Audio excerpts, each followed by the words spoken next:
The Courting by Meinekeime, Chapter 16. George and Fred. Harry's point of view. So what's happening in your lives? I asked and sipped my tea.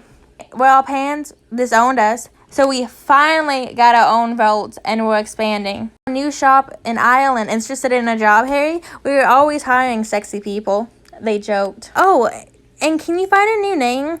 Now that we don't have a surname, we thought it would be the best to change the name of the shop too. It should have Lee in it. I wrinkled my forehead. I knew the name, but from where? Like Lee Jordan? Neville asked.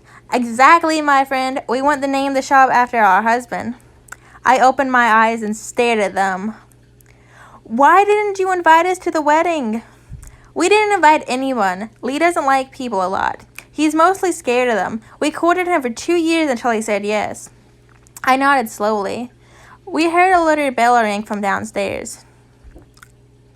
I'm going to check, Forge, George said, as his seat lowered to the ground. Do you want some of our new products? No! Neville and I answered at the same time. I saw the seat of George back up. But there was something or someone on his lap. It was a small black boy cuddled into George's chest. We are back. This is Jordan, our little husband. Jordan, do you want to say hi?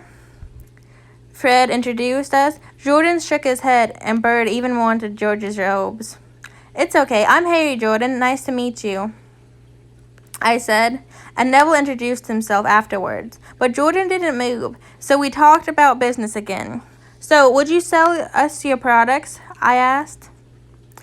Of course, Harry. You're the one who sponsored this shop. We can't decline your offer. George had long left with little Jordan. The boy had started to get sleepy, so they went home early. Fred and I were finishing the contract. Then we would all leave. Mailed. I had mail to go through. Ugh. We decided to flew home.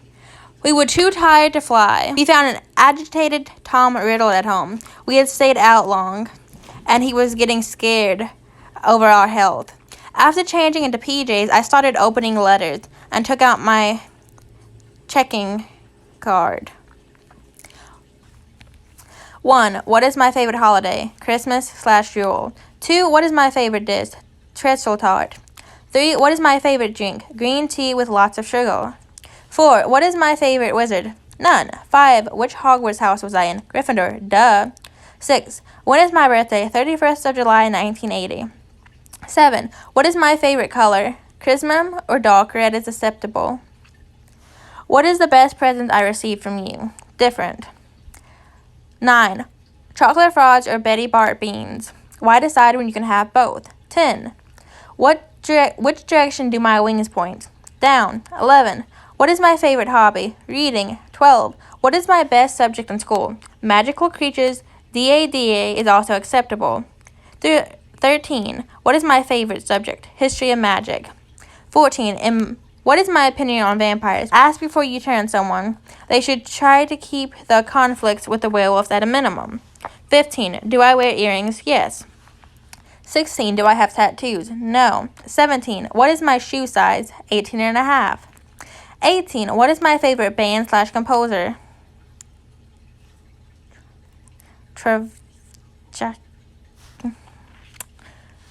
19. What is my hair texture? Curly, wavy is acceptable. 20. How do I end all my letters? Always different, plus signature. Every suitor was allowed one mistake. It was easy to eliminate many of them that way. Draco, being the man he was, sent me berry-bought beans made out of sugar to place in my tea, and a chocolate frog in a mystery flavor. I ate the frog first. Chili chocolate, sneaky boy.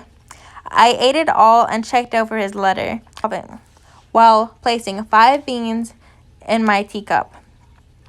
From the 550 suitors, only 300 had made it over the challenge. Remember, kids, talk with your loved ones or they will stay lonely. I was so tired, I curled up on the ground, and I woke up using letters as a blanket.